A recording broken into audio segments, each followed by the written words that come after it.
É só avisar, comecei a gravação aqui. Pode falar. Essa era a minha dúvida mesmo, Jefferson. Que, digamos que eu não sei o chute inicial, eu teria que plotar primeiro o PCL em função do E. Só que eu não tenho ideia como é que eu faço isso. Porque eu falo de PC quando eu começo a definir o short method. Então eu teria que, sei lá, definir um PC antes de definir minha função chute.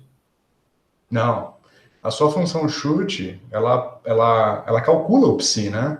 Certo. Dado uma derivada inicial aleatória, você chutou ali, né? Ele vai propagar de 0 a L. Aí você pega o psi que a função chute calculou para uma certa energia, que é a energia errada, mas você passou uma energia, né? A sua função chute, ela recebe como parâmetros, no jeito que eu montei lá no exercício, o vetor x, o vetor v, o que mais? E a energia, só isso? Isso. Tô achando que faltam só 3 parâmetros só? Isso.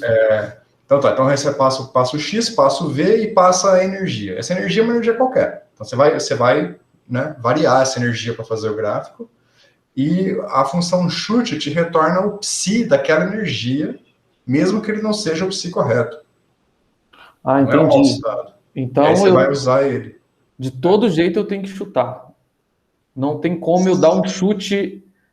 Eu não tenho como eu fazer uma função psi antes de dar um chute. Essa aqui é a minha questão.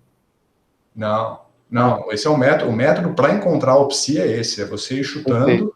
até achar a energia que satisfaz a condição de contorno. Não, beleza. Beleza, é isso. Essa é a método. Ok. Beleza. Se tiver um tempo, eu queria tirar mais uma dúvida.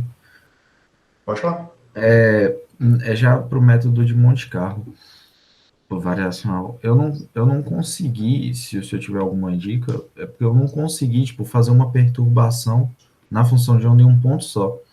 O único jeito que eu consegui, tipo, para montar a minha estrutura foi pegando todos e fazendo uma perturbação muito pequena na... A sua função de onda é um vetor. Você escolhe um índice qualquer do vetor e faz uma perturbação naquele índice. Tá. Deixa eu abrir o código aqui, peraí. Deixa eu ver aqui, pelo menos dar uma ideia. Assim, não sei se é por falta de técnica, mas eu não... Vou compartilhar minha tela já. Vou pegar um código em branco aqui só para te dar uma ideia geral da estrutura, tá?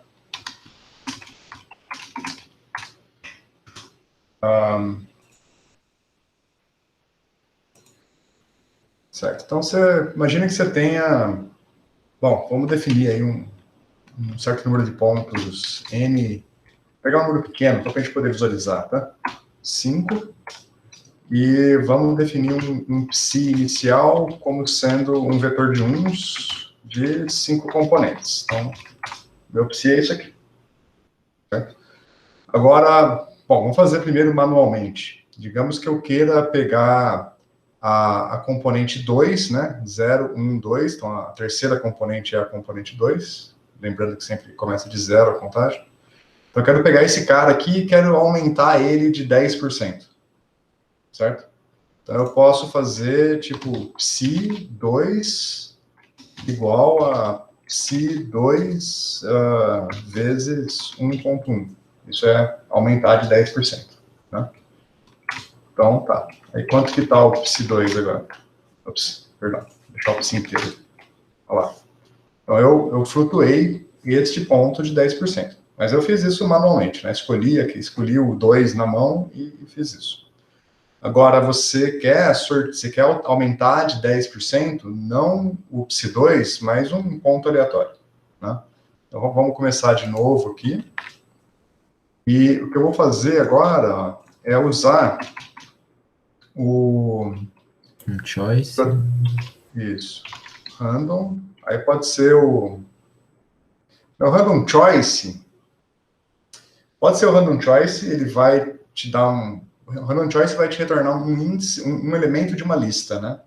Aqui nesse caso, eu acho que é melhor deixa eu lembrar do nome do comando, randint, é isso?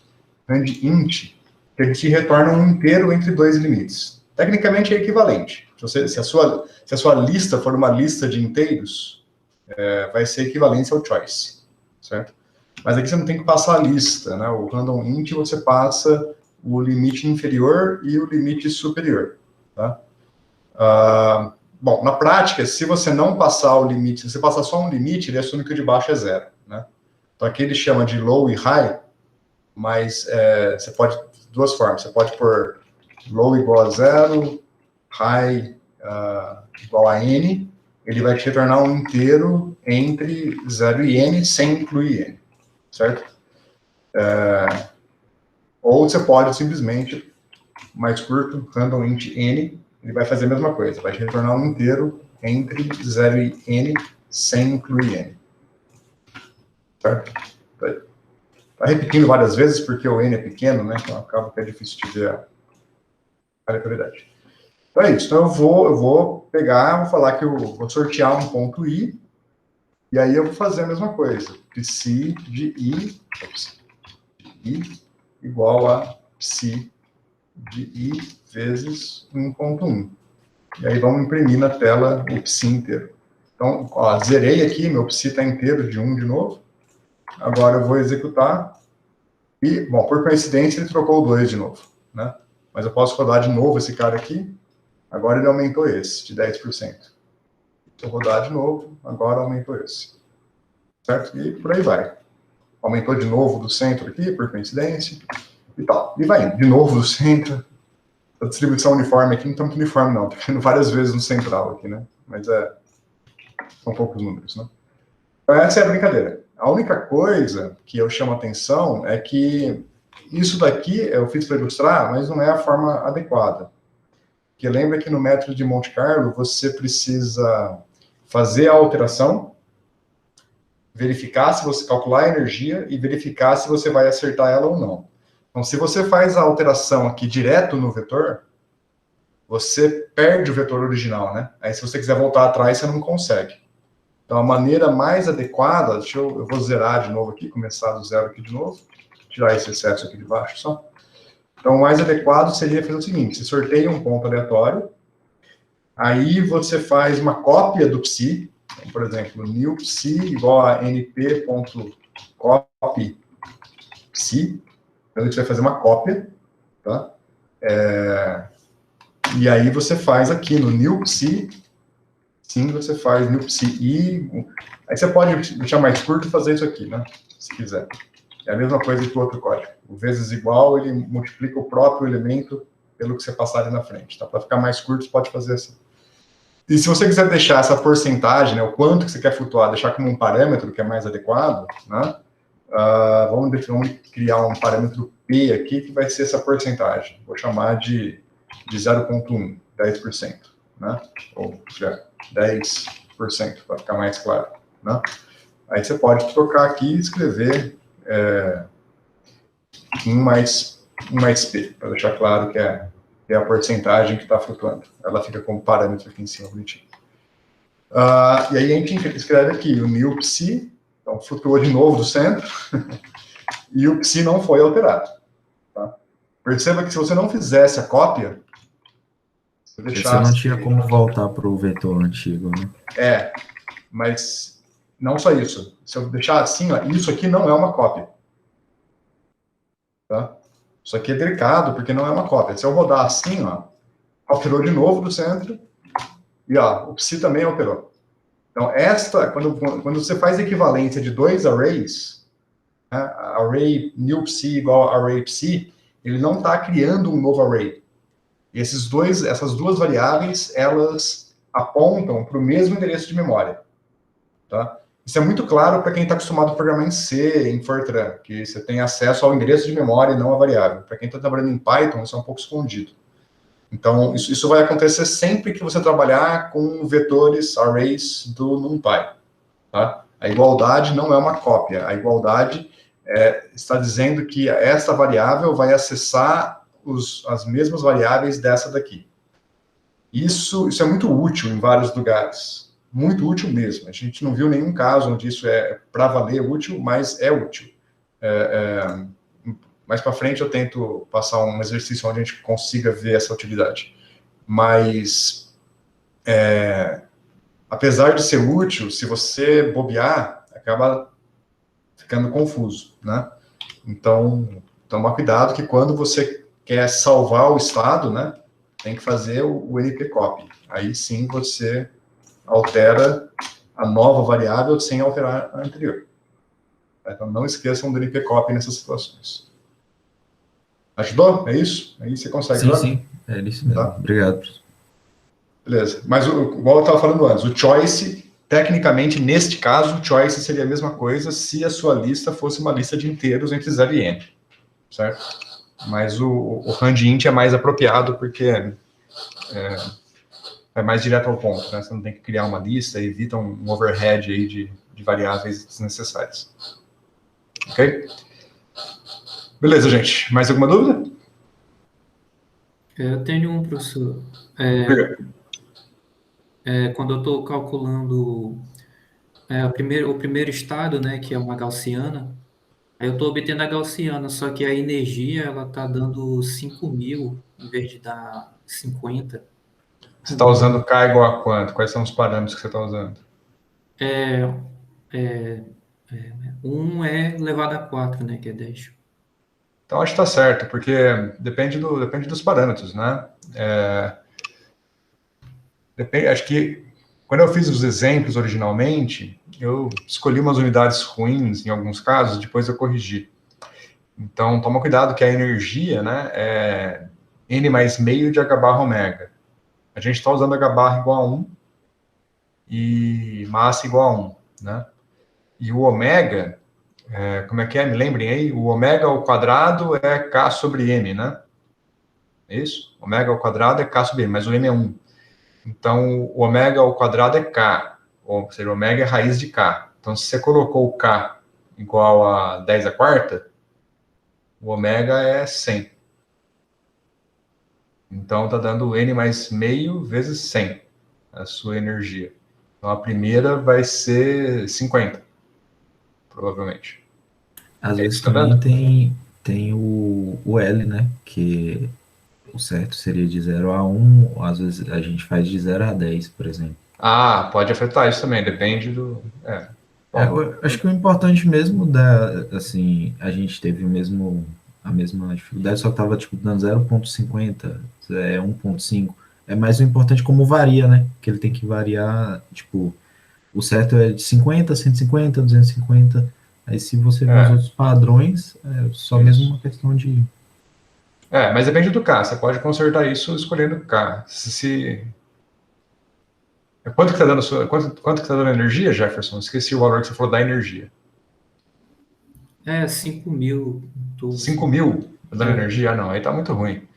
Então, o que pode ser? E o K tá 10 a quarta. Ah, O L, né? Bota o código aí pra gente ver, ué. Às vezes a gente consegue encontrar.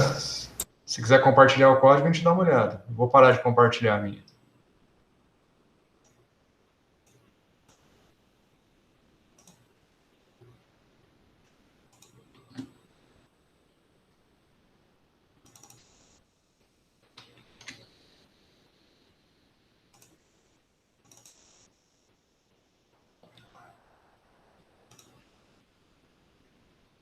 Mostra o começo do código para eu ver os parâmetros e tal. Pai, LA, L igual a 1, C igual a 1, N igual a 100, K 10 a quarta, X, ok, H, dx quadrado, depende, o L vai afetar o dx quadrado, né, de fato. Eu acho que eu já encontrei já. Ah, O I ali, você só colocou a diagonal e a diagonal, a tridiagonal inferior. Você esqueceu de colocar o K mais um. Isso aí não eu também precisa. esqueci. Não, mas aí ele vai Ah, fazer não, o peraí. valor esperado. Nesse caso aí, ele vai fazer o bracket. Precisa sim. Eu tive esse mesmo Ah, problema. tá, perdão, tá falando do Monte Carlo, né? Sim, tá faltando o K mais um, né? Entendeu o que ele falou?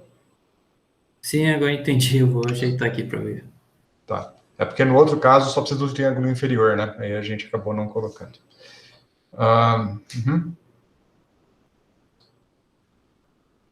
Tô tentando lembrar como é que eu fiz o meu cálculo. Tá. Tudo bem. Beleza. Vê se funciona, aí depois a gente vai avançando. Mais alguma dúvida, gente?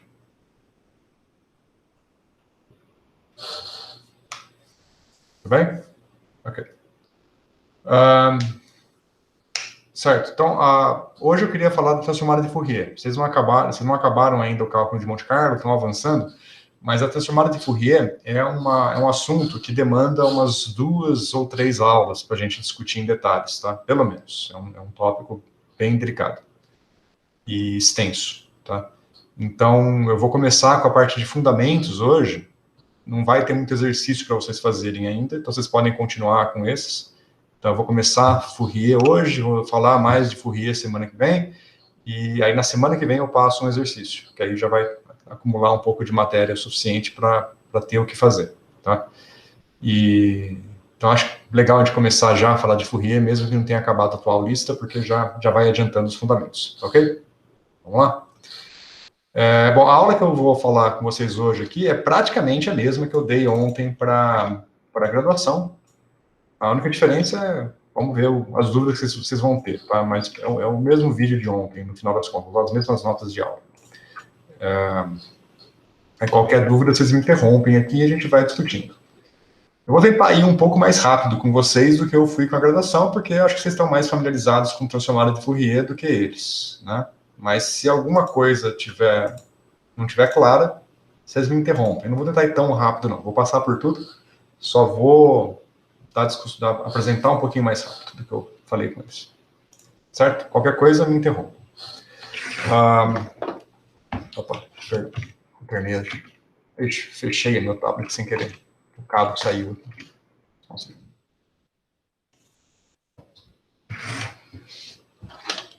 Bom, a ideia aqui é a seguinte, eu vou passar por 3 tópicos de fundamentos. O primeiro é a definição mais formal, mais direta da transformada de Fourier, do ponto de vista matemático mesmo, que vocês viram nos cursos de cálculo e nos cursos de física matemática. Pode dar uma olhada no livro do Butkov, por exemplo, que tem lá todas essas definições. Depois eu vou passar da transformada de Fourier para a série de Fourier. Lembrando que a diferença da transformada para a série, basicamente, é que a série lida com funções periódicas e a transformada lida com uma função que não é periódica, que tem um domínio de menos a mais infinito, né? E depois eu vou passar para a questão numérica, que é a transformada de Fourier discreta. Quando a gente chega nessa transformada discreta, meio que se confunde o que é série, o que é transformada, é tudo a mesma coisa com pequenas diferenças, tá? E é importante passar por esses 3 tópicos, porque tem várias delicadezas no caminho que ficam claras se a gente passa pelos 3. Se a gente vai direto para a transformada discreta, não fica claro, nem se a gente vai direto para a série, fica claro. É importante comparar as 3 coisas para ter uma visão geral do que está acontecendo. Tá? Bom, então vamos lá. Primeira coisa, temos aqui a definição mais geral do que é uma transformada de Fourier. Então, eu tenho uma certa função f de x, e a transformada de Fourier dela, eu vou chamar de f de k, é a integral f de x exponencial de menos ikx, x de menos a mais infinito. O que importa é essa exponencial, essa integral. Aqui na frente tem uma constante c, que a gente costuma chamar de norma, não é no mesmo sentido que a norma da mecânica quântica, mas vamos chamar de norma, tá? Uma constante aqui que é arbitrária, porque o que importa para a transformada é a integral, tá? Mas a gente tem que escolher essa constante c de forma adequada, né? De forma sistemática, né? De forma coerente. Só a chamar atenção aqui, eu vou sempre usar k e x nessas notas, mas é equivalente a usar ômega e t. A gente usa k e x porque, se eu estou falando de coordenada x, o espaço recíproco da coordenada é o vetor de onda, ou o número de onda, que é o k, né? Do mesmo jeito que se eu tivesse tempo t, o vetor recíproco seria o ômega, né? A frequência angular. E eu sempre vou trabalhar com quantidades angulares. Então, se fosse tempo, seria ômega e t, né? Eu poderia trocar o ômega por 2πf, trabalhar com a frequência linear, aí apareceria um 2π aqui multiplicando, que é meio chato, eu não gosto, então deixo de fora. E do mesmo e o K não tem uma grandeza linear associada ao K, né? O K é angular por definição, vetor de onda. A grandeza linear seria o lambda, que é, né, K igual a 2π sobre lambda, mas não tem 1 sobre lambda, não tem um nome, né? Então é melhor trabalhar com angulares para ficar mais parecido com o tempo, e porque na física a gente está quase sempre falando de grandezas, quando fala de exponenciais, né? Exponenciais complexas, a gente sempre está falando de grandezas angulares. Então é melhor deixar assim. Eu quero chamar a atenção aqui para esse coeficiente C, por isso que eu estou entrando em detalhes aqui. Então, para inverter essa equação, você usa a ortogonalidade das duas planas, multiplica a equação pela exponencial de ikx' e integra em k, isola aqui os termos que só dependem de k, e você vê que essa integral que está isolada aqui é a ortogonalidade de ondas planas, que é basicamente 2π delta de Dirac, né? X menos x'. Aplicando a delta agora nesta integral aqui, você tira que essa integral aqui dá 2πc f de x'. Agora, isolando f de x' e trocando x' de volta para x, para não carregar esse linha à toa, a gente tira que a inversa é 1 sobre 2πc, integral em k do f de k e ikx, certo? Bom, isso aqui vocês já conhecem, transformada de Fourier, só chamando a atenção que aqui aparece a coeficiente c em cima, e aqui aparece 1 sobre 2πc. Então, a escolha que eu fizer para o coeficiente c aqui tem que ser coerente com ele aparecendo aqui embaixo, certo? Então, tem várias escolhas possíveis, qualquer escolha é válida, na verdade, mas ela tem que ser compatível com a inversa aqui. Então, a maneira que eu defino a transformada direta implica na maneira que eu defino a inversa também, ok? Bom, quais são as escolhas comuns para esse coeficiente c? Tipicamente, nos livros de matemática, vocês vão ver o c igual a 1. Aí a transformada de Fourier direta não tem coeficiente, é só a integral, e a inversa tem o 1 sobre 2π, tá? Uma outra escolha, não muito comum, mas é uma escolha, é colocar o c igual a 1 sobre 2π. Aí a transformada direta tem um 1 sobre 2π, e a inversa não tem nada, só a integral. Nos livros de física, a gente costuma ver a escolha simétrica, que o c é o 1 sobre raiz de 2π, e aí aparece o mesmo fator, 1 sobre raiz de 2π, na transformada e na inversa. Ok? Bom, com relação a essa definição mais formal da transformada de Fourier, tudo bem? Vocês se lembram? Estão familiarizados? Tem algum detalhe que vocês não lembrem? Não?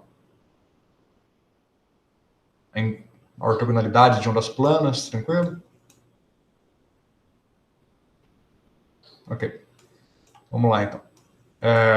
Segundo aspecto, então, aqui eu só deixei anotado para ficar registrado como é que é a cara da ortogonalidade de ondas planas no espaço contínuo, né? Não pode esquecer desse fator 2π. Eu não demonstrei aqui, eu queria ter demonstrado, faltou um pouco de tempo para preparar. O porquê que aparece esse fator 2π não é tão imediato, mas tem esse fator 2π. Tá?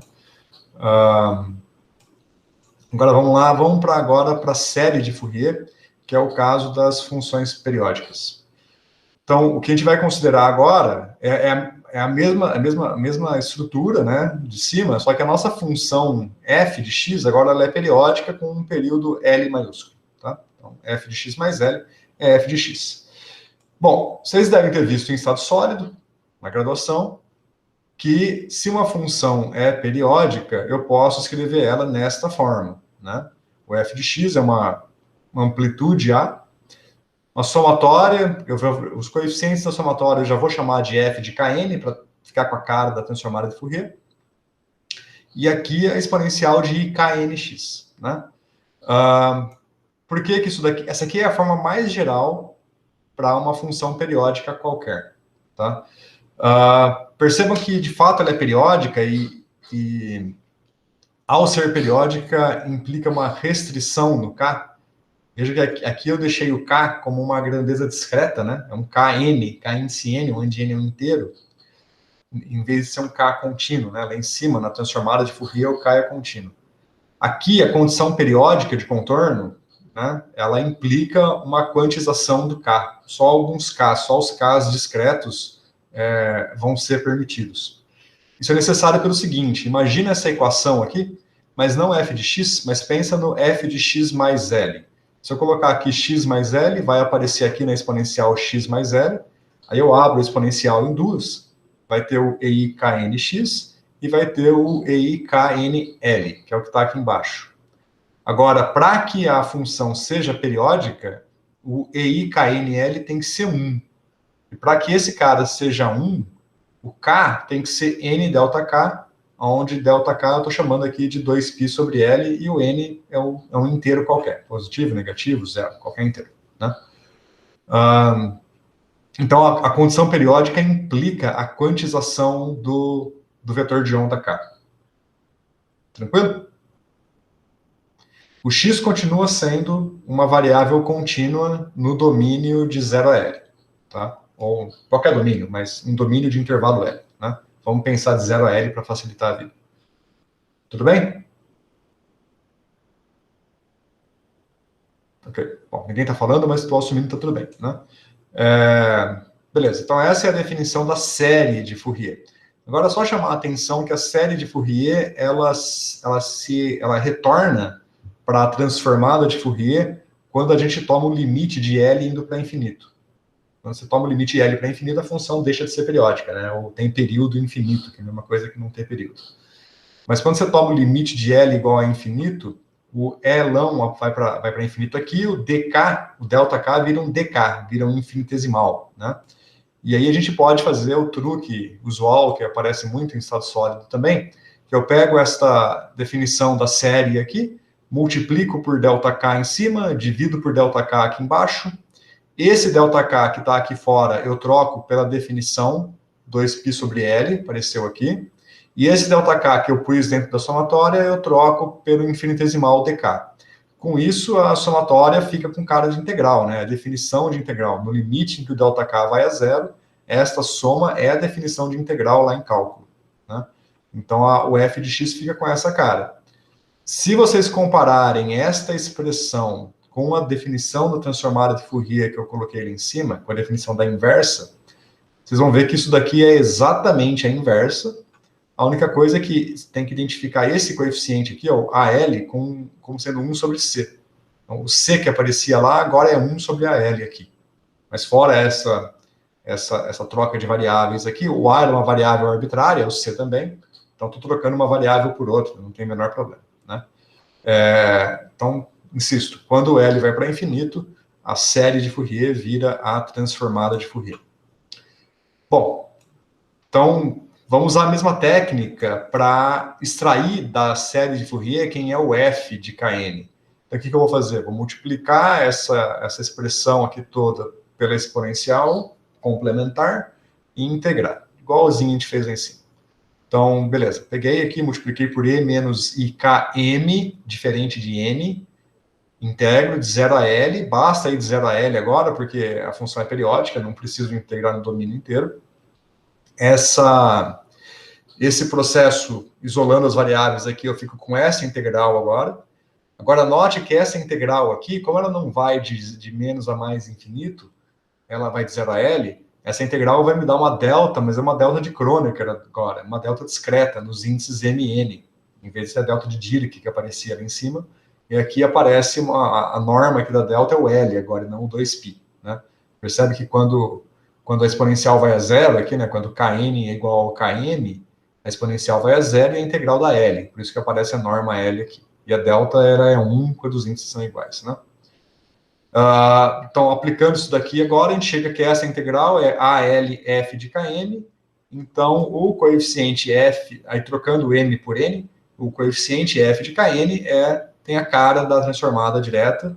Aqui eu estou aproveitando essa identificação aqui para trocar o AL por C aqui, né? Tudo bem? Então, essa é uma breve introdução à série de Fourier. Veja que é tudo muito semelhante à transformada.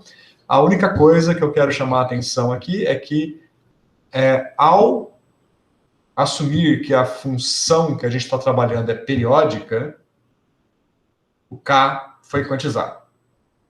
O x continua sendo uma variável contínua, no domínio de 0 a L, mas é contínuo, e o K foi quantizado. Então, a quantização do K é consequência da condição periódica de contorno.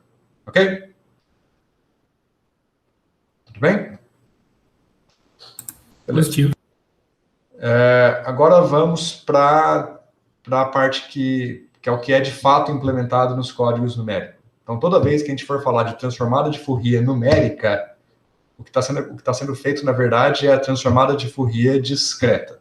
Sempre, tá? Tem variantes dela, mas é sempre a transformada de Fourier discreta. Então, por que discreta? Porque agora a gente vai pegar o nosso espaço X e vamos discretizar ele.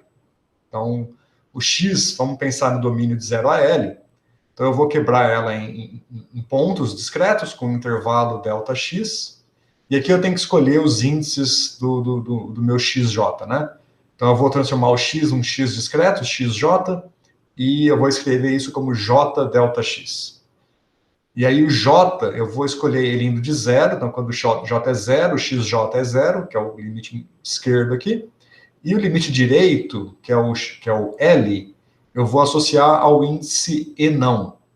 Então, o meu J vai de 0 até E não, né? Então, o X E não é o L. Com isso, a gente tira que o ΔX é L sobre E não. Então, perceba que nesse intervalo aqui, eu tenho N mais 1 pontos, porque eu comecei do 0, certo? N mais 1 pontos. Então, o E não representa o número de pontos, mas representa o número de segmentos. Ok? Então, N mais 1 pontos, N segmentos. E aí os índices vão de 0 até E não. Ok? Então, tá aqui. ΔX é L sobre E não. O ΔX sempre é L sobre o número de segmentos. Tá? Tá aí. E, eu vou usar o índice J para representar o XJ, né? E eu posso aproveitar isso também para definir a função FJ, né? Então, F índice J é a mesma coisa que o F calculado em XJ de agora em diante. Beleza. Agora vamos escrever a série de Fourier, é a mesma série de Fourier que estava lá em cima, só que agora eu vou escrever ela no domínio dos pontos discretos. Então, se comparar com a série de Fourier que estava lá em cima, a única coisa que eu troquei foi o X por XJ e o F de X por FJ. O K, de novo, já era discreto por causa da condição periódica de contorno. E agora o XJ eu estou discretizando por uma escolha minha, para querer trabalhar numericamente. Eu quero enfatizar bem isso, que são duas discretizações diferentes. O K é discreto por causa da condição de contorno, o XJ é discreto para poder trabalhar numericamente. Ok? Então, a discretização do K ela é exata, é consequência da condição periódica. Tá? O XJ é uma condição minha de trabalho. Ok? O único detalhe aqui atrás é que essa soma ela vai de 0 a N-1, a soma em K, né? Não de 0 a N. Já vai ficar claro isso daqui, mas aqui está errado. Eu coloquei se sim, se F0 igual a Fn, mas tem uma causa e consequência errada aqui, tá? Só para tentar esclarecer isso aqui, a condição de contorno periódica, ela implica que o F de L é igual ao F de 0, certo? Porque é periódico. Então, eu nunca preciso trabalhar com o ponto E não. O ponto E não é igual ao ponto 0. J igual a N, J igual a 0 são iguais porque é periódico. Né? No mesmo sentido que 0 é igual a 2π, se eu estiver falando de ângulos, né? É periódico. Isso vai acontecer para o K também. O K0 e o K E não também vão ser equivalentes, nesse sentido de 0 e 2π. Então, essa soma aqui não inclui o Eninho igual a E não, por causa da condição de contorno periódica, mas não por causa desta condição de contorno periódica, aqui, né? Por causa do K. Isso vai ficar claro mais para baixo.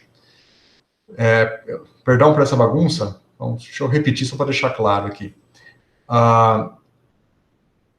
O K é discreto por consequência da condição de contorno periódica no espaço X. Então, aqui por enquanto, o meu espaço X ele é periódico, lá, né, já vem da série de Fourier, e isso leva à quantização do K. O que a gente não viu ainda é que por consequência, o espaço K também vai ser periódico. Isso não está visto aqui ainda. Por enquanto, X é periódico, e isso leva a F0 igual a Fn. Mas o K0 igual a Kn não está claro ainda, porque a gente não viu a periodicidade no espaço K. Então, vamos ver isso agora. Então, o que eu vou propor aqui é a existência de um K máximo. Eu não preciso trabalhar com o K de todo o domínio, de menos a mais infinito, mas eu posso me limitar ao K de 0 a K máximo. Por que eu posso fazer isso? Bom, veja, eu vou definir aqui o K máximo como 2π sobre ΔX, sem explicar muito porquê ainda, mas perceba que isso define um comprimento de onda lambda, que é ΔX, né? K é 2π sobre lambda, então lambda aqui é ΔX. Eu vou tentar uma ilustração gráfica primeiro, que não é muito clara, depois eu vou mostrar matematicamente que... Tem uma ilustração gráfica melhor que essa, que está no livro do Ashcroft Murray. Tá? Aqui eu não fiz com calma o suficiente, depois eu faço.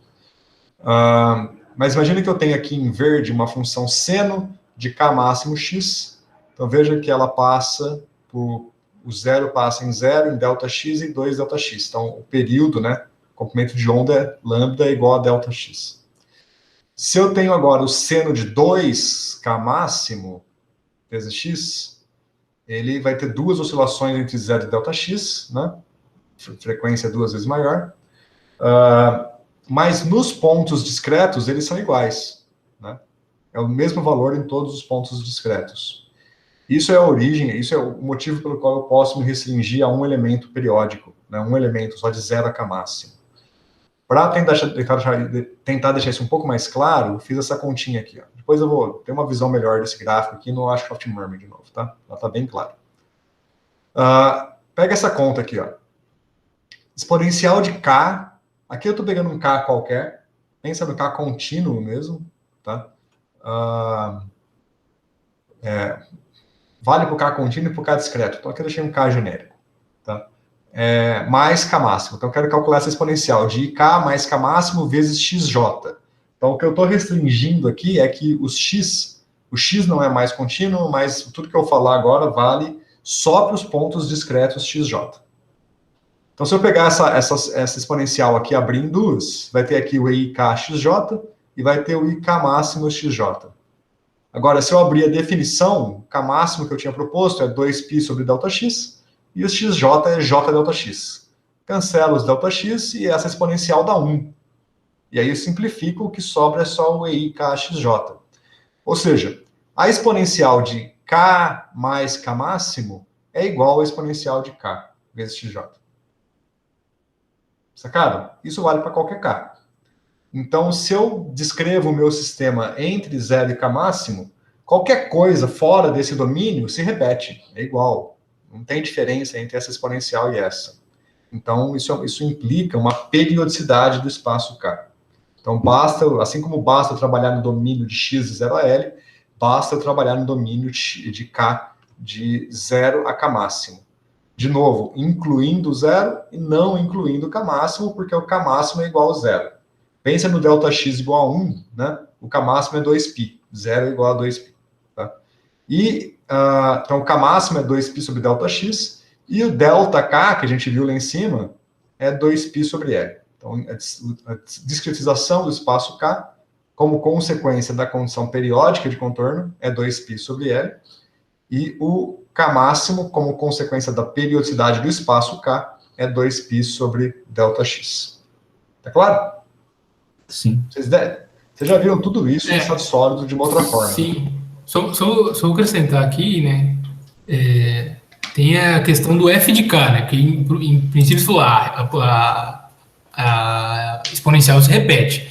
Mas aí eu poderia argumentar, né? O F de Kn. O que me garante que o F de Kn? Aí teria que fazer inversa, e aí você usa esse argumento e mostra, né?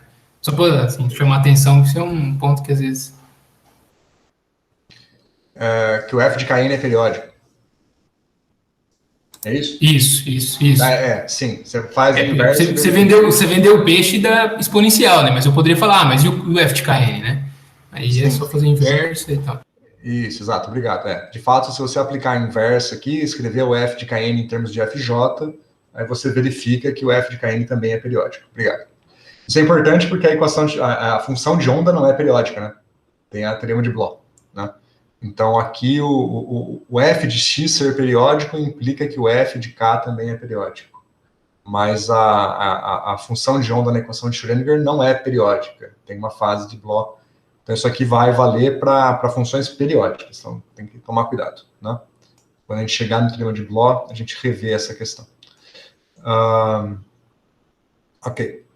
Bom, então, o que a gente tem é o seguinte. Então, o meu domínio no espaço K agora vai ser um Kn discreto, que é n delta K é 2π sobre L, o L é n delta x, vamos lembrar disso daqui, né? Então, eu posso escrever o delta K também como 2π sobre n delta x, e o K máximo é 2π sobre delta x. Então, se eu associar essas coisas aqui, eu vejo que o n máximo é enão, né? O mesmo enão da discretização do espaço real. E agora o meu eninho, né, da soma do K máximo, dos K máximos aqui, eu posso levar ele de 0 a n menos 1. Não preciso incluir o enão por causa da periodicidade. Ok. E, então, aqui, resumindo, resumo da ópera aí, né? Então, a gente tem aqui as nossas definições das transformadas de Fourier, a inversa e a direta, né? Então, ficou assim. A inversa ficou um f de j, j representa o x, né? A, somatório de n igual a n menos 1, fn, exponencial de kn xj. Ok? E a transformada direta, basicamente o inverso disso, fn, 1 sobre an, somatório em j, até n menos 1, fj, exponencial negativa de kn xj.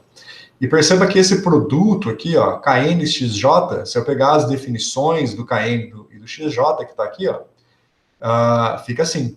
Que eu já fiz a conta direta, mas lembra, o kn é 2π sobre n delta x, e o xj é j delta x. Então, o delta x cancela, e fica 2π, n que vem do kn, j que vem do xj, e o enão que veio aqui, ó, daqui de baixo. Né?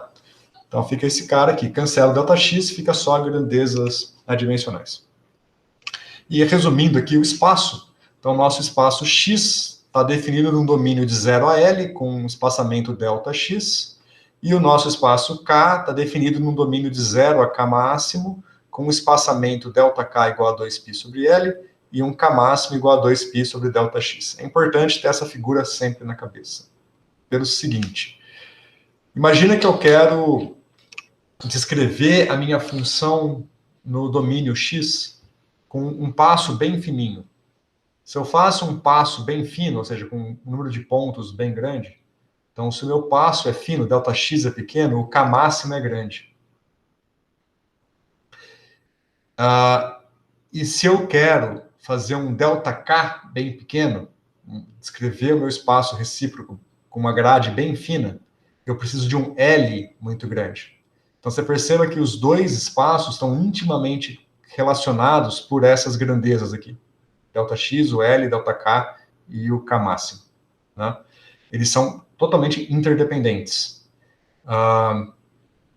Então, se você varia, por exemplo, vamos fixar o L e vamos variar o número de pontos. Se eu aumento o número de pontos, eu reduzo o delta x, só que eu aumento o K máximo. Sacou? E se eu agora vamos fazer o inverso. Vamos manter o número de pontos fixo e vamos aumentar o L. Isso vai aumentar o delta x e vai reduzir o K máximo, mas vai reduzir também o delta K. É tudo muito intimamente conectado. Você tem que ter essas grandezas em mente na hora de escolher qual vai ser o seu número de pontos, por exemplo, ou o seu L. Tá? Tem várias dessas delicadezas. Então tem que tomar um pouquinho de cuidado aqui. Bom, outra coisa que a gente tem que atentar aqui é a escolha desse coeficiente A. Do mesmo jeito que lá em cima a gente tinha várias escolhas para o coeficiente C, aqui a gente tem várias escolhas para o coeficiente A. Então, deixa eu anotar aqui agora. Quais são as escolhas que vocês imaginam, lembrando lá do que eu escolhi para o coeficiente C, quais são as 3 escolhas que a gente vai definir como escolhas típicas para esse coeficiente A?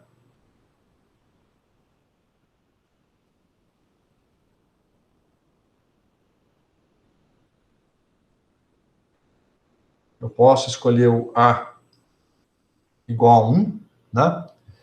Essa escolha de A igual a 1, a gente vai chamar de escolha forward. Por que forward? Porque o fator 1 sobre n, né? O 1 sobre n aparece na transformada direta, né? Se o A é igual a 1, aqui fica 1 sobre n. A outra escolha é o A igual a 1 sobre n. Essa escolha eu vou chamar de backward. Por quê? Porque o fator 1 sobre n aparece na transformada backward. Aqui fica 1 sobre n e aqui fica 1. Tá claro? Qual é a terceira escolha? 1 sobre raiz de n. Isso. A terceira escolha é o 1 sobre raiz de n. Essa daqui, eu vou chamar ela de orto. Eu preferiria chamar de symmetric, né? Porque o 1 sobre raiz de n aparece por aqui, on both, né? Então, nos dois aparece o mesmo fator 1 sobre raiz de n. Então, essas são as três escolhas. Qual é a mais adequada? Tanto faz, depende de você, tá? Uma coisa importante é você ser sistemático. Escolheu uma, sempre usa aquela no seu código inteiro. A padrão nos códigos é a backward, tá? Essa é a padrão. Mas você escolhe à vontade. Vou fazer uma comparação agora disso, antes de entrar em mais detalhes. Vamos olhar aqui a documentação do NumPy. Então, aqui, na página do NumPy, a gente tem aqui a transformada de Fourier discreta, que é implementada usando o código FFT, que é o Fast Fourier Transform. Eu vou explicar um pouco sobre o que é o FFT, o que é o Fast no FFT, na semana que vem, tá? Mas a essência é o que eu acabei de falar. Então, aqui tem várias funções. Você tem a FFT, que faz a transformada direta, a IFFT, que faz a inversa, I de inversa. Essas duas são unidimensionais. O FFT2 é a mesma coisa, só que bidimensional. E o FFTN é a mesma coisa, só que generalizado para N dimensões. Tá? Se a sua função é real, tem funções auxiliares aqui, que é o Real FFT, que ela é um pouco mais rápida do que o FFT, se a função é real. E funções hermitianas, que têm autovalores reais, né? Tem casos particulares. Eu nunca trabalhei com essas daqui. Não tem um exemplo claro de quando que usa essa daqui. Tá? A gente vai trabalhar mais com a FFT padrão mesmo. E aqui tem umas funções helpers, né, de ajuda, auxiliares. Essa FFT frac, ela vai nos ajudar a definir o vetor K. Depois eu explico o porquê disso. E a FFT shift, essas daqui são complicadas de explicar, eu vou explicar na hora que chegar. Tem mais algumas coisas para explicar antes, para deixar claro o que elas são. Eu quero chegar aqui, ó, que aqui no índice tem uma seção normalização. Perdão, antes dessa seção, deixa eu voltar aqui em cima. Aqui. Detalhes de implementação. Então, veja, aqui está dizendo que o que está implementado no NumPy é esta expressão aqui. Esta é a expressão padrão. Então, vamos comparar com as minhas anotações aqui. Perdão, saiu do lugar aqui. Olha lá, tem que tomar um pouquinho de cuidado com a anotação, porque eu não usei as mesmas letras do NumPy, mas aqui o AK é o meu Fão N, então maiúsculo e minúsculo está igual ao do NumPy, tá? Então Fão N é o AK, somatória de 0 a n menos 1, está igual, só as letras estão diferentes. O Azinho M é o meu FJ, e a exponencial aqui, ó, menos I, K, N, XJ, é essa exponencial aqui com esses vetores aqui, ó. 2π, mk sobre n é o meu nj sobre e não. O i é o i complexo, né? Então, esse carinha aqui é o mesmo que eu defini aqui. E veja que o k, de novo, vai de 0 a n menos 1. Então, as escolhas aqui do NumPy, fora a mudança de letras, é exatamente as mesmas escolhas que eu apresentei aqui para vocês. Então, essa daqui é o que o NumPy chama de transformada direta. vocês percebem qual é a escolha de normalização do NumPy, né? Se olhar aqui, dá para ver que a escolha do NumPy é a backward, né? Porque não aparece um fator 1 sobre n, nem 1 sobre raiz de n aqui na transformada direta, né? Então, essa é a escolha chamada de backward. Se eu olhar aqui embaixo, ó, ele vai ter agora a inversa. Então, veja, a inversa é a mesma coisa, né? Olha, compara com essa daqui. FJ é o AM, a F1N é o AK, a exponencial só trocou o sinal, está positivo agora, a soma vai até N-1. E agora tem o 1 sobre N, porque está aqui, né? O backward, o coeficiente é 1 sobre N. Então, esse A é 1 sobre N, que é esse cara aqui. Então, a escolha padrão do NumPy e do FFT em geral é a escolha backward. Agora, você pode trocar essa escolha, igual eu falei, que é essa questão da normalização. Então, tem um parâmetro na função, que é o parâmetro norm, que você pode escolher, né, entre backward, forward e ortho, que representa essas três escolhas aqui. Ok? Se eu olhar aqui na documentação mesmo, ó, da função, tá, vou clicar aqui para ver a chamada da função. Então, a chamada da função FFT recebe o vetor A, que seria o nosso vetor FJ, né, o vetor de pontos da função a ser transformado. O número de pontos é opcional, você não precisa passar, porque ele extrai do próprio vetor, né? O eixo é caso você queira fazer uma transformação em vários vetores ao mesmo tempo. Você passa uma matriz, só que essa matriz representa vários vetores. Isso aqui a gente vê mais para frente se for usar. Ignora isso aqui por enquanto. O que eu quero chamar a atenção é dessa função norm. Então aqui você pode passar as três opções, backward, ortho ou forward, sendo que o padrão, de novo, se você não passar, o padrão é o backward, né? Com um detalhe que esta opção norm, ela é uma novidade da versão 1.10 do NumPy. Então, se o seu NumPy é mais antigo que isso, você não tem como escolher a norma, e aí o padrão é sempre o backward, tá? Então, antes do 1.10, o padrão é o backward, e se você está usando o mais novo, você pode escolher. Tudo bem? Por enquanto? Alguma dúvida? Beleza.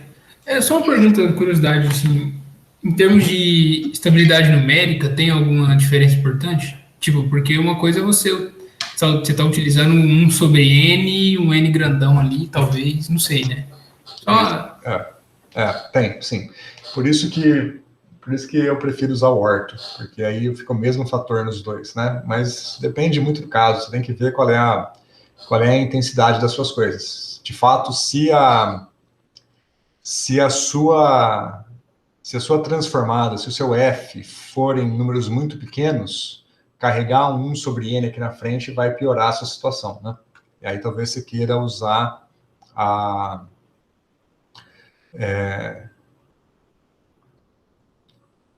forward. Isso. Você queira usar o forward para isso, para evitar... Deixa eu pensar um pouquinho, né? Estou um pouco confuso aqui. Isso, você quer usar o forward para caso o seu f de n seja um número muito pequeno. Aí você troca para o forward. Então, depende um pouco do balanço. Se as coisas não forem muito pequenas, talvez usar o simétrico seja mais adequado. Então, depende do caso, tá? Por isso que é importante você ter essa liberdade de escolha. Ok? Beleza. Ok.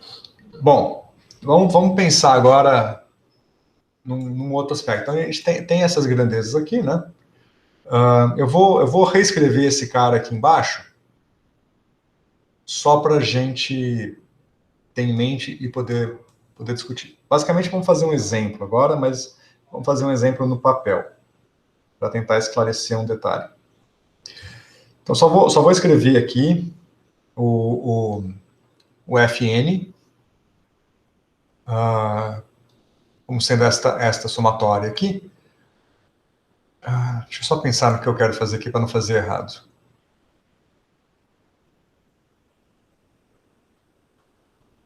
Na verdade, o que eu quero fazer é o FJ, tá? É isso que eu tava falando, já ia começar errado.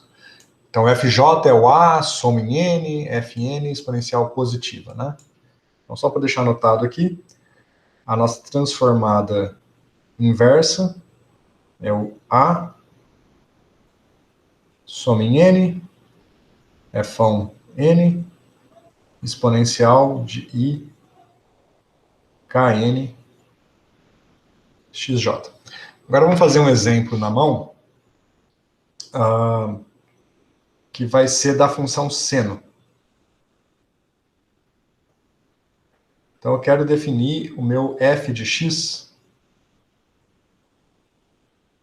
original como sendo o seno de x. Então, primeira coisa, qual é a periodicidade? 2π, né? 2π. Então, se o L é 2π, como que é o delta K?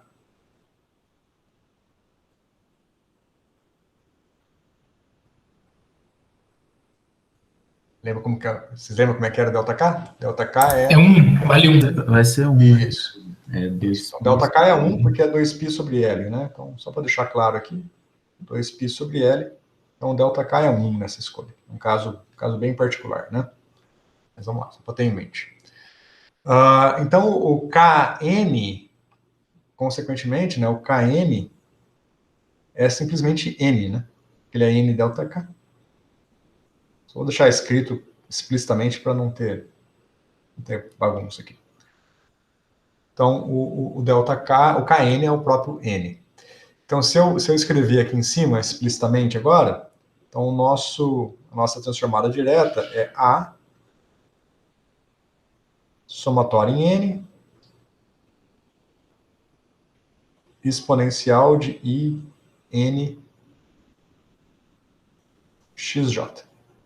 Certo? Agora vamos fazer um truquezinho para fazer essa transformada de Fourier de cabeça na mão aqui. Eu posso pegar esse seno e escrever ele como exponenciais de Euler, né? Como é que fica? Exponencial de I, x, menos exponencial de E menos ix, dividido por 2i.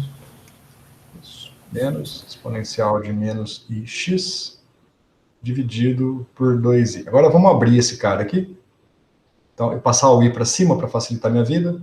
Então, vai ficar menos i sobre 2 exponencial de ix mais i sobre 2 exponencial de menos ix. Tem uma pergunta no chat aqui?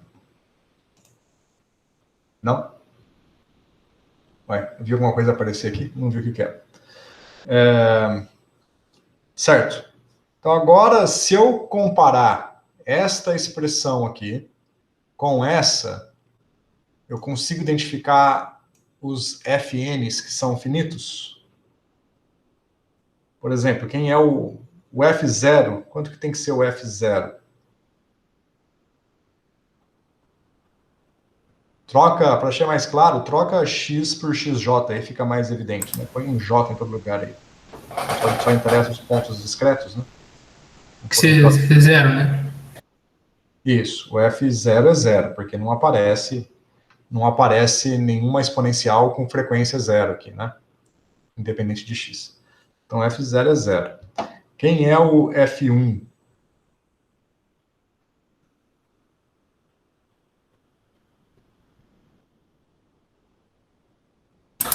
Menos i sobre 2, né? A menos do a aí que você escolheu, né? A menos do A. Boa. Então, a primeira coisa que é importante é isso. Vamos definir, então, AF1. Aí não tem problema, né? Então, AF1 é menos I sobre 2. E esse cara aqui? Vai estar associado a qual F?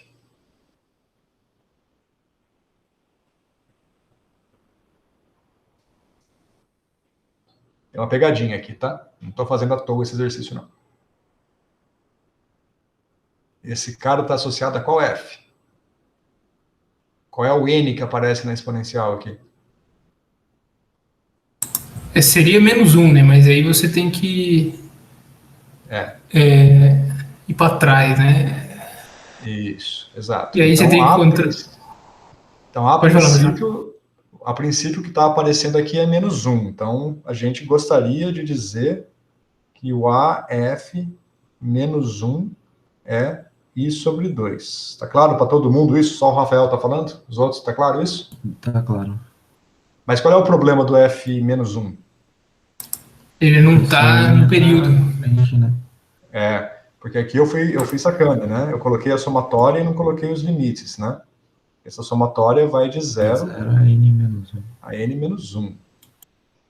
Aí E você aí? tem que somar Você usa a periodicidade. Soma L, né? Exato, isso. A gente tem que usar a periodicidade, tem que tomar cuidado com a periodicidade. Soma N. Somar n. Então, vamos lá. Então, a primeira coisa é que o primeiro problema é que esse cara não existe.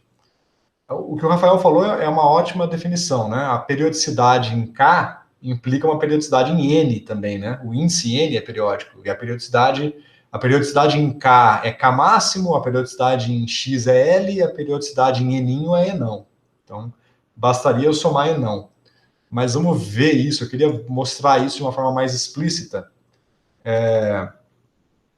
Vou pôr num azul mais clarinho aqui para ficar separado.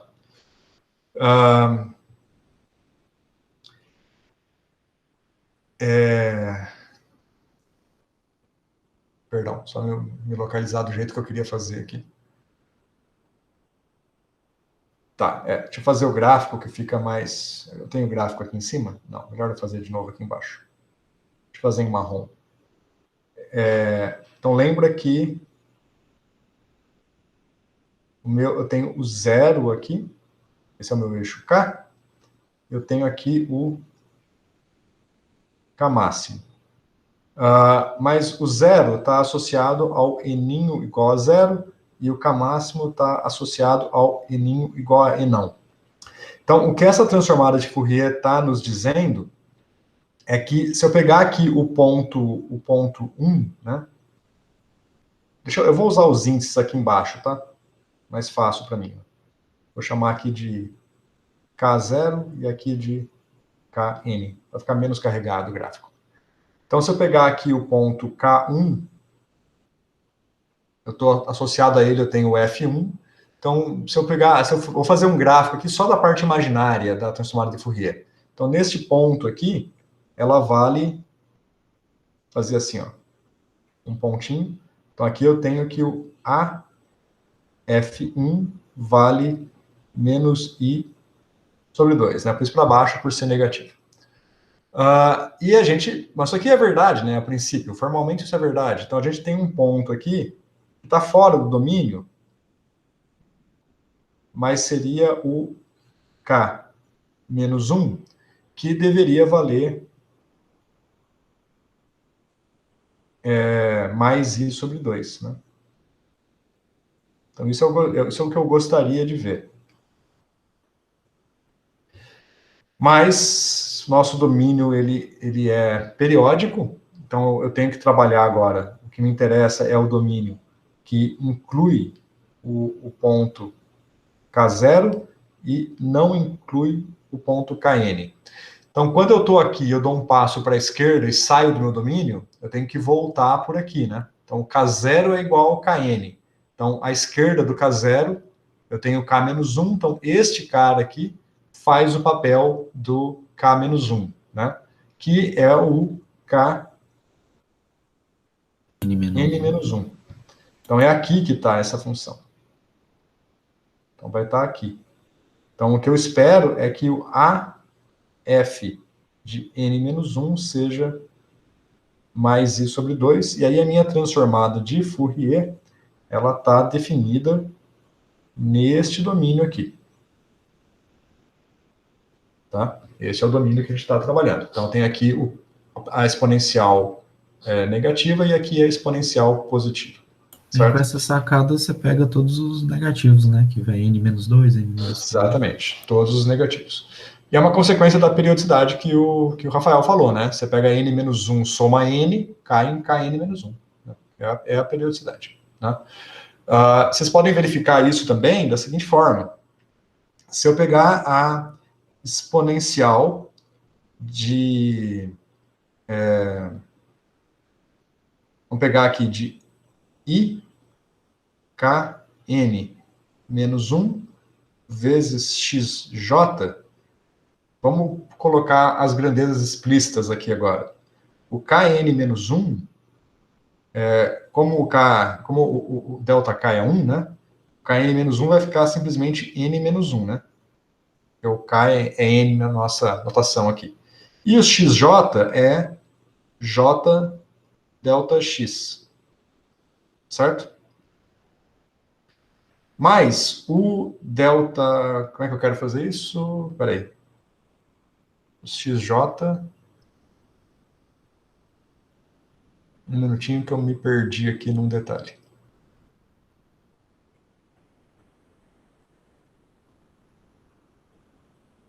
O KN é N delta X.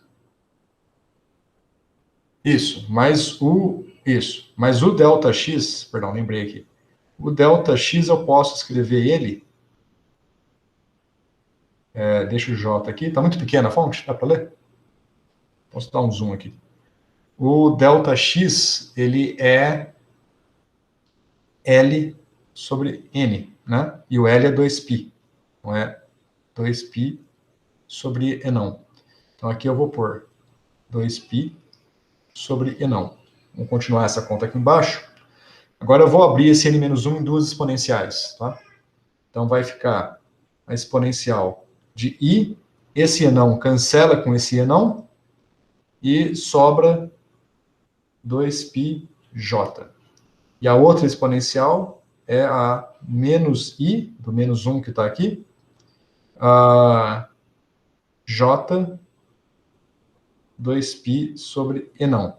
Bom, essa exponencial aqui, naturalmente, é igual a 1, e sobra só essa daqui.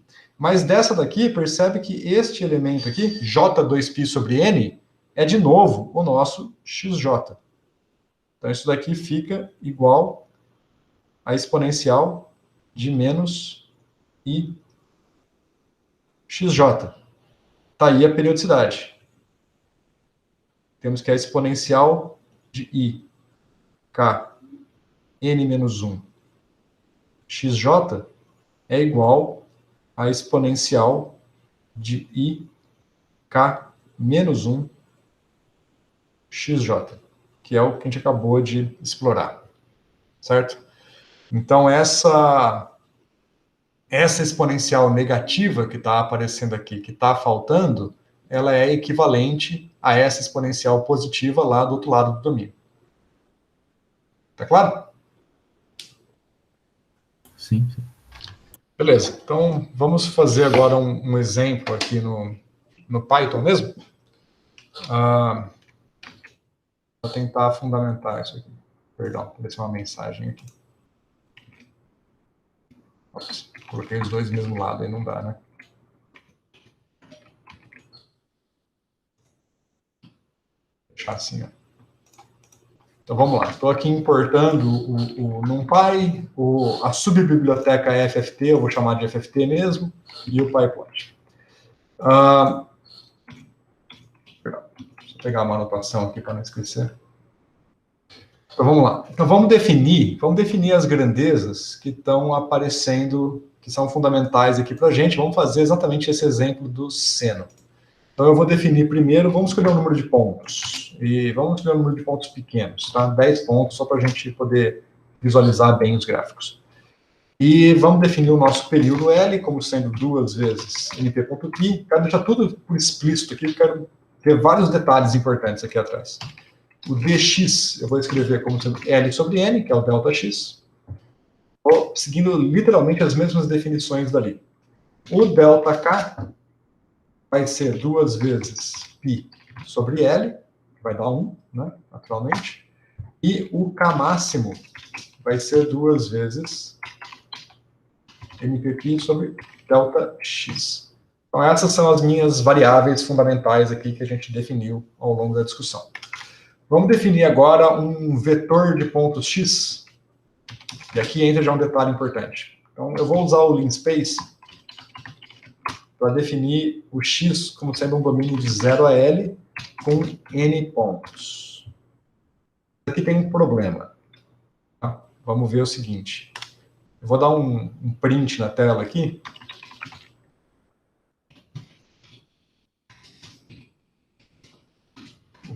delta x, então, está dando aqui 0,62, mas vamos ver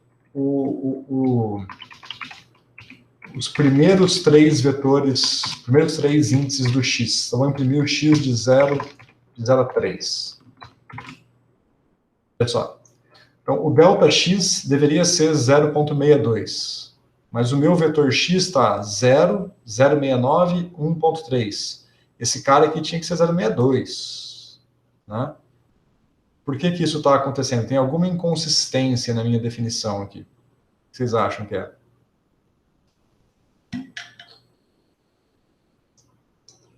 É a questão do... Você tinha que ir até L-1, né? Isso. O ponto L não pode estar incluído. Se eu imprimir o x inteiro na tela aqui, ó, o último ponto x é o 6,28, que é o 2π. Mas não posso incluir o último ponto. Então eu tenho que excluir esse último ponto. E para isso, o linspace tem uma opção útil, que é o endpoint. Se eu pôr endpoint igual a false, ele vai fazer um x de 0 a L, mas não vai incluir o L.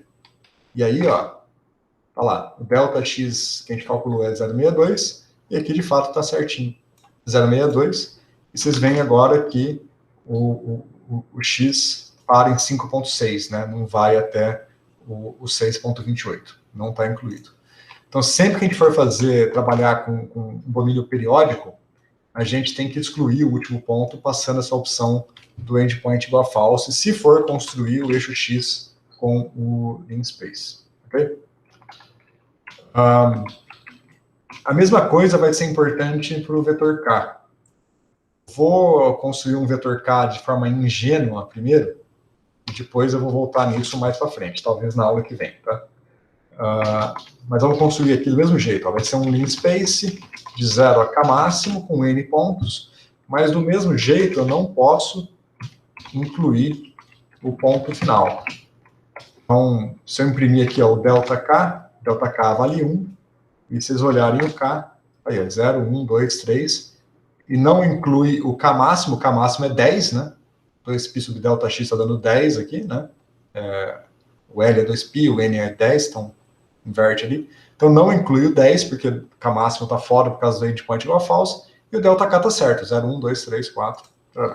Então, a princípio está consistente. Meu domínio em k está em ordem, meu domínio em x está em ordem. Vamos fazer um exemplo agora. Vamos fazer exatamente esse exemplo do seno. Então, eu vou definir a minha função f, minúscula, né, que é a minha função mesmo, como sendo seno de x. Então, aqui o NumPy já faz o podcast, calcula o f para cada elemento do meu vetor x. Então, tem um vetor f aqui, que é a minha função f de x. Ok. Vamos começar, só vou copiar o código aqui do gráfico, tá? Para não ficar digitando os gráficos. Vou começar fazendo um gráfico da parte real e parte imaginária da função f. Tá? Vou pegar só o finalzinho do código aqui. Vamos lá, tá aqui. Então, esse aqui é o nosso f de x. Então, é o seno, mas como não está incluído o último ponto, ele parece quebrado aqui, porque o último ponto está fora, que seria o 0 aqui, né? Mas está aqui. A parte real está em azul, a parte imaginária está em laranja. Para eu calcular a transformada de Fourier do seno, eu vou chamar de f maiúsculo, vai ser simplesmente fft.fft do f'. Certo? Aqui, então, calculou. Vamos fazer o gráfico agora. Para fazer esse gráfico, eu vou usar um comando, por isso que eu estou colando daqui, porque ele é um comando um pouquinho mais delicado de usar para fazer o gráfico, que é esse comando stem, em vez do plot, que é f. Eu vou botar só a parte imaginária, tá? O resto está certo, aqui é k. A parte imaginária do f. Esse comando stem, ele faz o gráfico, deixa eu tirar esses limites aqui, perdão. Faz o gráfico tipo o que eu fiz aqui, ó, com os pontinhos, né, para cima e para baixo. Então, olha só, o que a gente tem aqui, ó? Tem um pontinho negativo, a parte imaginária negativa, que é exatamente esse cara aqui, ó. É este elemento aqui. É o menos i sobre 2. e temos um positivo lá no final, que está em K igual a 9, né? Lembra que o nosso KN é 10, então este elemento deveria aparecer no 9, então está certinho ali no 9. Agora eu chamo a atenção para perguntar para vocês o seguinte, e a intensidade está certa? Aqui deveria ser mais ou menos meio, aqui está dando mais ou menos 5. Por que isso? É a normalização, né? O A. É a normalização. Então, o nosso A, como o padrão é o backward, né? No backward, o padrão é o A igual a 1 sobre N, que é 1/10, nosso N10, 1/10. Então, na verdade, F sobre 10 tem que ser mais ou menos meio. Então, se eu passar o A para o outro lado, vai ficar mais ou menos 5, que é o que a gente está vendo aqui. Isso é na opção backward. Agora, se eu passar a opção norm igual a forward, tá lá, mais ou menos meio, como deveria ser, nessa definição aqui. E se eu passar o norm igual a ortho, aí vai ficar mais ou menos em torno de 1,5, né? Vai ficar raiz de 10, mais ou menos meio. Então tá aqui, tá mais ou menos 1,5. Então a intensidade do espaço de Fourier aqui depende da escolha de normalização. Vamos deixar o backward por padrão, para não ficar carregando o código. Sacaram como é que funciona a transformada, os fundamentos da transformada? Tudo bem por enquanto? Tudo bem. Vamos ver mais um detalhe. Mostra aí, por favor, esse comando stem completinho aí, como é que você fez aí. Tá. Base format aí. O comando stem, se eu abrir aqui é bem legal de usar, mas na documentação, ele é um comando que está desatualizado. Provavelmente nas próximas versões do NumPy ele vai mudar bastante. Então tem aqui a documentação dele. Em algum lugar aqui na documentação ele fala que aqui, ó, né? Esse parâmetro, por exemplo, aqui vai mudar em breve. Vai mudar quando sair o Matplotlib 3.3. E provavelmente outras coisas vão mudar, porque a forma de usar ele é bem diferente da forma de usar o resto dos comandos do PyPlot. Então eu tive que olhar a documentação para fazer. Então ele funciona assim. Bom, aqui é o X e o Y padrão. O line format, são dois parâmetros que aparecem aqui. O C1 é a cor. Então, no Matplotlib, o C0 é o azul, o C1 é o laranja. Então, eu passei C1 porque é a parte imaginária que eu estou plotando, né? Então, para ficar compatível com a parte imaginária, eu coloquei tudo em laranja, que é imaginário. E o traço é para fazer tracejado. Agora, e aqui tem uma linha de base que eles sempre plotam. Por padrão é em 0, mas você pode escolher essa linha de base em outro lugar. E aí eu coloquei a linha de base como sendo cinza. E o formato é uma bolinha, então esse O é porque é a bolinha e o C1 porque é a laranja. Tá? Ele é chatinho de usar, tá? Mas espero que no futuro mude um pouquinho. Ele é chatinho porque eles optaram por seguir a nomenclatura do MATLAB. Em algum lugar eles falam aqui. Aqui, ó.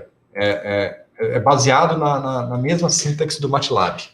Então, acabou ficando um pouquinho diferente do resto. Tá? Bom, vamos lá. Só mais um detalhe aqui para fechar a aula, que é o seguinte, vamos discutir as propriedades da transformada de Fourier. Tem uma propriedade que é muito útil para a gente, que é a propriedade da derivada. Então, se eu falar para vocês que que eu tenho uma função g de x, que ela é a derivada de uma certa função f, vocês lembram como que é a transformada do g em termos da transformada do f? É basicamente uma regra da cadeia que a gente faz para demonstrar isso daqui. Perdão, uma integral por partes para demonstrar isso daqui. É K vezes F de K, não é? Coisa assim. Quase. É I K vezes F de K. Tá? Então, a transformada da derivada é IK vezes a transformada do F. Certo? Então, vamos mudar um pouco a nomenclatura aqui do que está no meu código. Eu vou chamar, em vez de chamar de F, eu vou chamar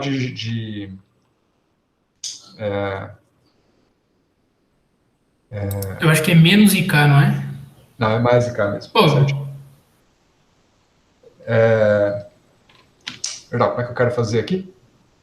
Isso, eu quero chamar vou chamar o G. O G vai ser o seno, tá?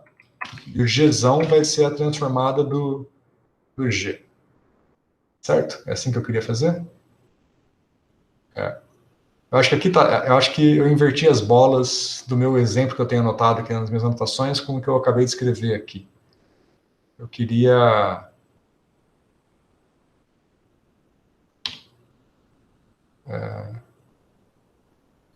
Não estava certo. Vamos deixar do jeito que estava. Está um pouquinho diferente do que eu tinha anotado, mas tá bom. Então aqui eu vou manter normal. Então o meu F é o seno, certo? E eu quero calcular o G. Então, em vez de... Vou fazer o processo inverso agora. Eu tenho o F, que é o seno, e tenho o Fão, que é a transformada dele. Agora eu vou montar o G de cá. O Gzão. Então, o Gzão vai ser um J vezes... Um J é o inteiro, é o imaginário, né?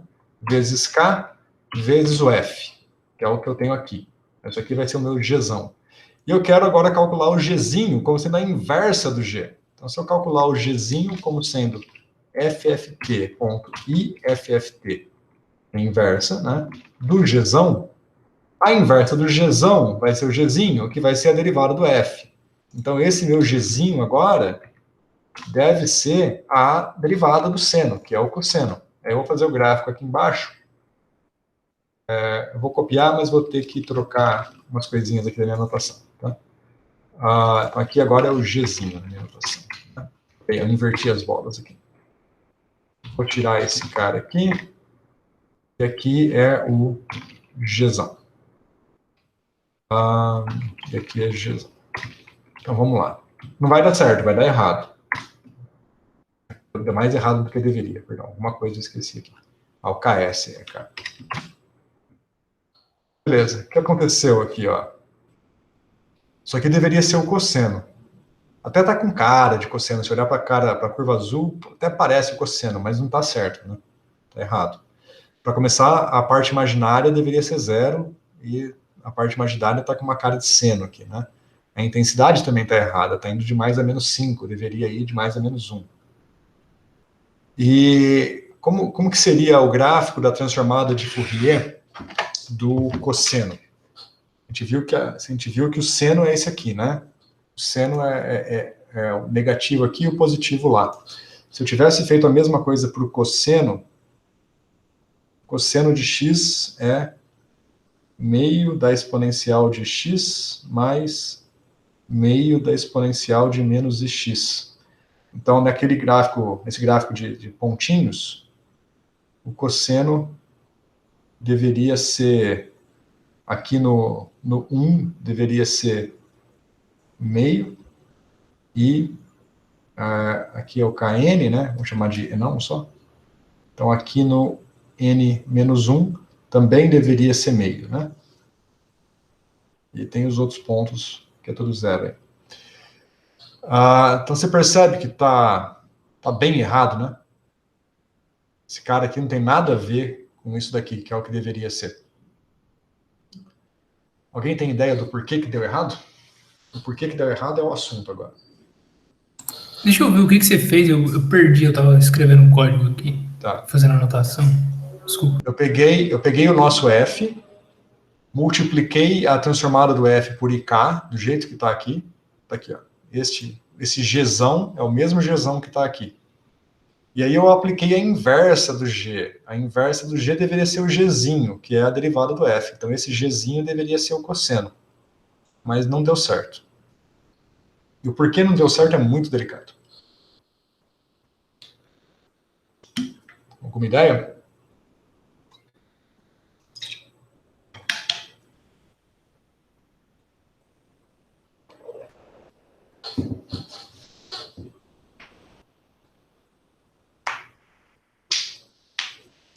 Alguém tem experiência com FFT aqui?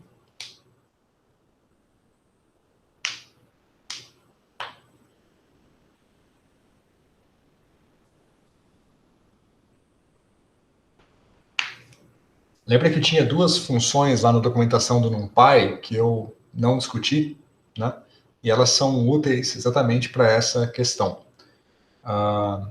Mas antes de usar elas, eu preciso explicar o porquê que elas são importantes.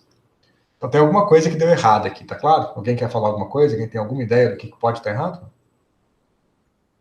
Vocês entenderam o que deveria acontecer e tecnicamente o que está aqui é exatamente o que está aqui, então se eu olhar grosseiramente, deveria ter dado certo?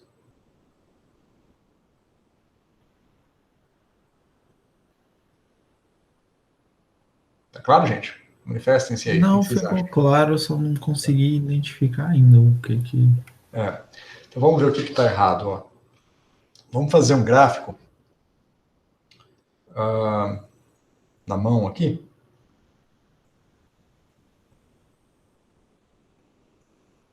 Bom, aqui é o 0. Vamos colocar aqui o nosso K máximo. Vou chamar de Kn, que é mais fácil que escrever máximo, tá? O nosso limite de fora ali. E a função que eu quero graficar é a função mais boba de todas. Vamos chamar de H, só para não confundir com o F e com o G que eu defini lá em cima. Eu quero graficar H de K igual a K. Né? Função identidade. Como que é esse gráfico? Pergunta boba, né? Mas como é que é esse gráfico? Bom, nesse caso aí, ele tem que ser periódico, né? Tem que ser Isso. uma reta. O grande problema é a periodicidade. Então, o gráfico deveria ser isso aqui, né? Certo? Deveria ser uma reta. Só que o meu domínio K é periódico. Essa reta é periódica? Não é, né? Nenhuma reta é periódica. Então, se eu for considerar agora que eu tô no domínio de 0 a K, então o que eu tenho, na verdade, é isso daqui, né? 0 a K é esse cara. Domínio, vamos chamar de domínio... Tem uma nomenclatura. A gente pode falar domínio positivo ou podemos falar domínio de 0 a 2π, tá? Imagina que o K aqui faz o papel de 2π por causa da periodicidade. Então, no dia a dia, a gente fala domínio de 0 a 2π. Então, eu vou graficar em laranja como que seria essa função no caso periódico. Então, ela começaria aqui, né? Pararia aqui, e depois ela iria, naturalmente, se repetir. E aqui também, alguma coisa assim, né? Certo? Então, ela é uma função do tipo dente de serra, porque ela é descontínua nesses pontos aqui. Mas essa é a função. Então, veja que essa função dente de serra, definida desse jeito, ela falha em vários aspectos, em comparação com a função correta preta. Para começar, a função preta é ímpar. A função laranja nem tem paridade definida. Isso é um problema. Né? Segundo aspecto, a função preta tem média igual a 0. A função laranja não tem média igual a 0. Tem média ali em torno de Kn sobre 2, né? Mais ou menos. Sacaram? Então, eu quero reconstruir essa função, vamos pôr em verde. Eu quero fazer uma função que seja uma reta tipo dente de serra, seja periódica, mas seja ímpar e tenha média 0. Como é que eu faço isso?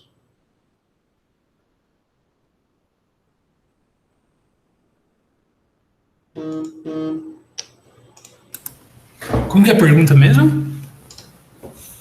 Eu quero que essa função, eu quero construir uma função auxiliar aqui, que seja uma reta, seja segmentos de reta, tipo esse dente de serra, mas seja ímpar. Bom, pega a parte ímpar da função. Não. Eu ia falar para você construir ela tipo na metade para descer e subir para o ponto. Isso, exatamente. Então a gente pode parar aqui na metade, ó. Vamos fazer assim, ó. Deixa eu aumentar a espessura. Como é que eu aumento a espessura aqui para ficar um pouco melhor? Então vai ser assim, eu vou até a metade aqui, aí eu paro, e continuo aqui até a metade lá, paro, continuo aqui até a metade lá, aqui, mais ou menos por aqui, e aqui. Então, continua sendo uma função tipo dente de serra, descontínua nesses pontos, mas agora essa função em verde, ela está com a periodicidade correta, né? Ela é periódica, só que ela é ímpar com relação ao zero, né? E, bom, com relação ao centro aqui também ela é ímpar, né? E ela tem média zero. Então, esta função verde é a função, meu K tem que ser essa função verde.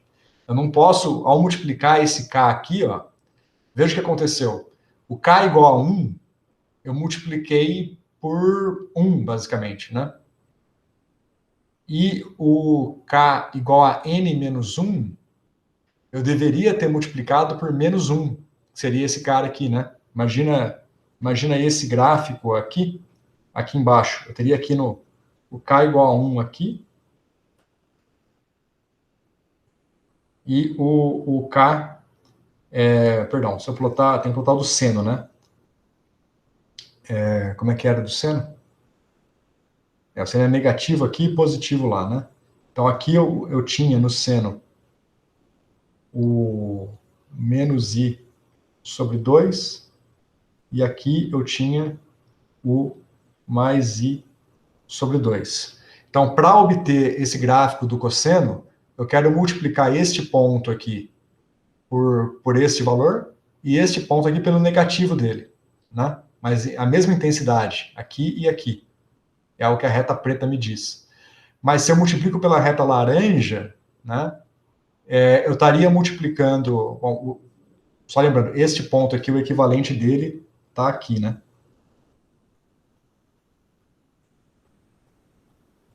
I sobre 2.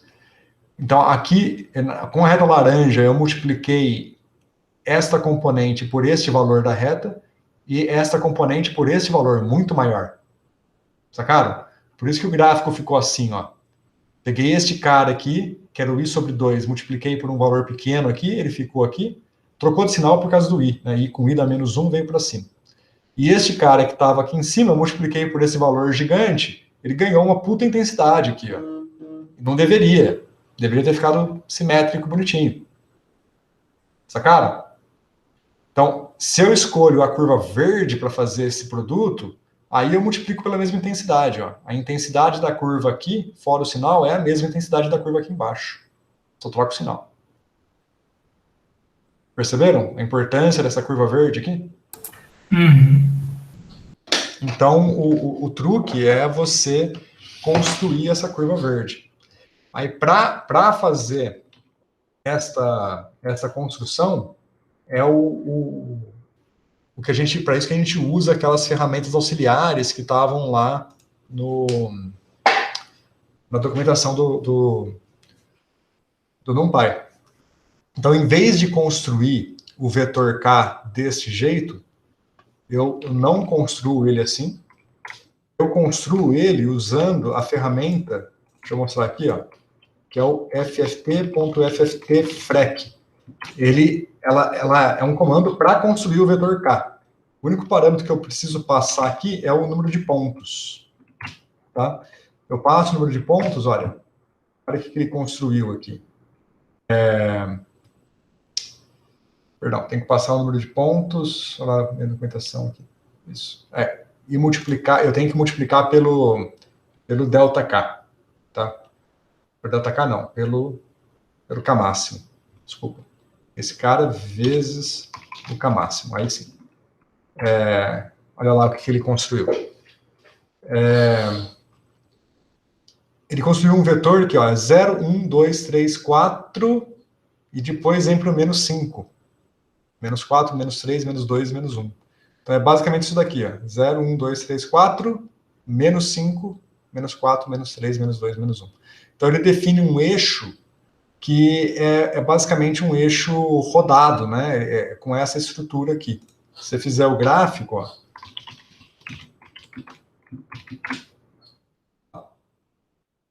Exatamente este gráfico aqui, esse dente de serra. Então, esta é a construção que a gente usa para fazer o K. Em vez de fazer ele deste jeito aqui, o correto é sempre construir o K dessa forma. O FP-FREC de N, que constrói os pontos, e o K máximo para multiplicar aqui, para definir a escala, né? Isso aqui é basicamente para definir a escala no final. Então, se eu fizer a conta deste jeito aqui, vai ficar melhor. Deixa eu tirar isso aqui que não vai precisar mais. Só tem um outro porém agora.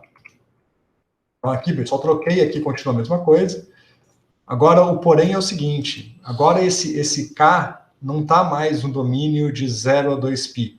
Como consequência, esse K tem valores positivos e negativos. Então, este K, para fazer o gráfico, é como se ele estivesse no domínio de menos π a π. Tá? Então, eu tenho que tomar um pouquinho de cuidado ao fazer essa ilustração aqui agora. Cadê o meu código aqui para eu copiar? Eu não fiz?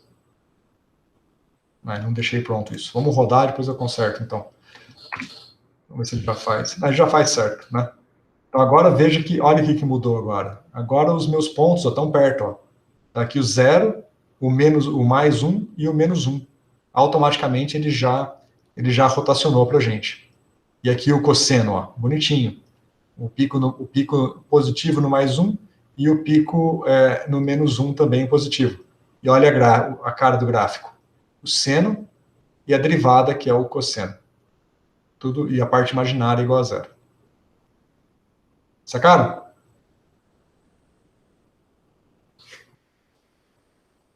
Sim, sim.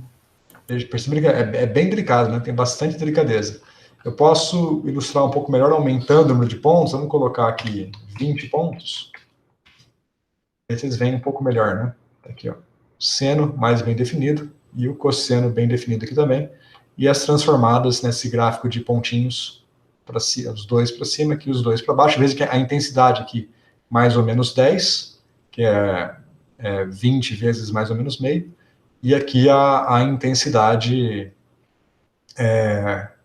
mais 10, né?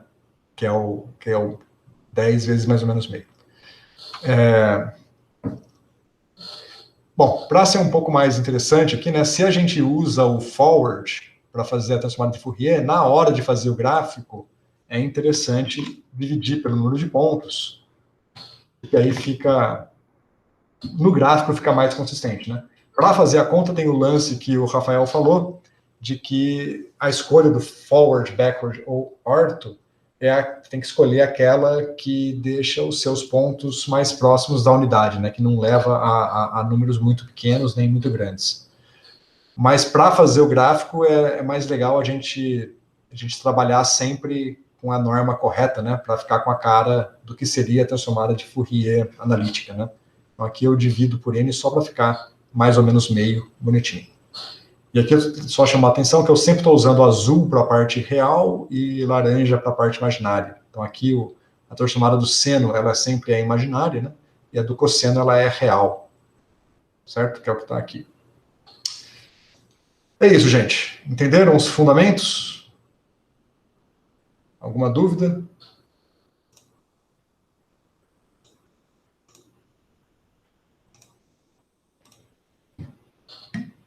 Tudo bem? Tudo bem.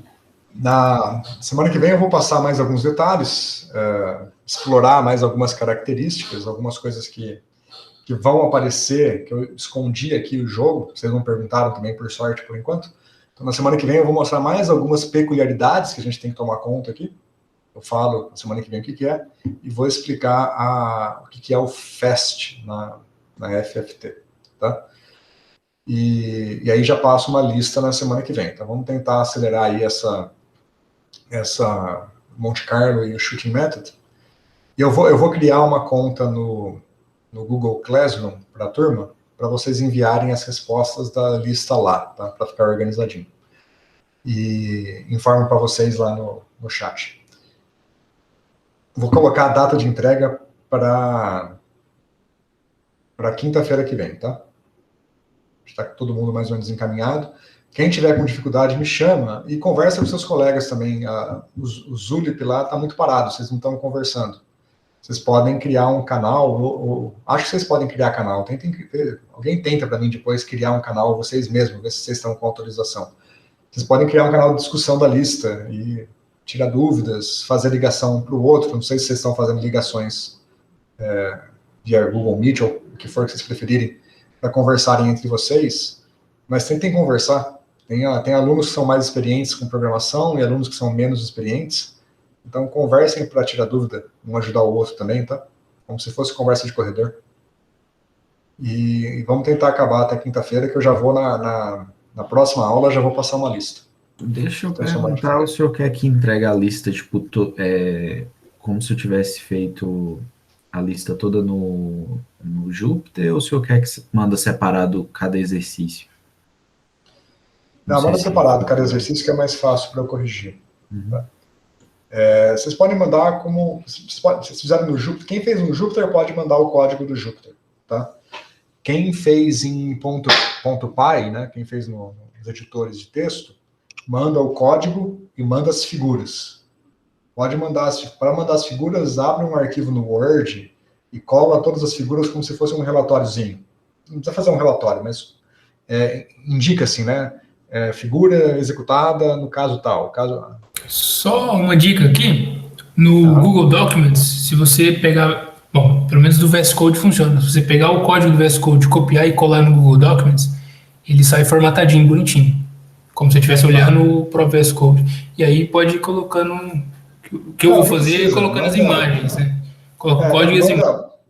Manda o código, o arquivo do código .py, e no documento, no PDF ou um doc, manda só as figuras e uma indicação de a qual item que ela pertence.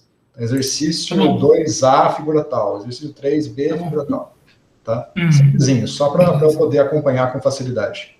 Okay? Fechou. Se vocês mandarem o arquivo das figuras, é difícil, porque eu tenho que abrir arquivo por arquivo, então se tiver um documento é mais fácil para eu corrigir.